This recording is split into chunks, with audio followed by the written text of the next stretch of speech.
బేదలను కటాక్షించువాడు ధన్యుడు. ఆపత్కాలమందు యెహోవా వానిని తప్పించును. కీర్తనలు 41 ప్రియనేస్తం. మనకు కలిగిన దానిలో నుండి పేదలకు సహాయం చేస్తూ వాక్యాన్ని నెరవేర్చడం అన్నది మన బాధ్యత. వారి కష్ట సమయంలో పాలు పంచుకోవడం అన్నది వాక్యాన్ని నెరవేర్చడమే అని మనం జ్ఞాపకం ఉంచుకోవాలి.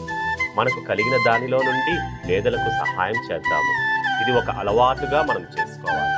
అలాంటి వారి కొరకు దేవుడు చూస్తూ ఉంటాడు. మనం ఆయన ఆజ్ఞను నెరవేర్స్తే మన కష్ట సమయంలో దేవుడు ఆదుకుంటాడు.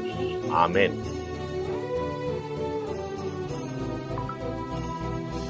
అమ్మ చూపలేదు నీ ప్రేమ, నాన్న చూపలేడు నీ ప్రేమ.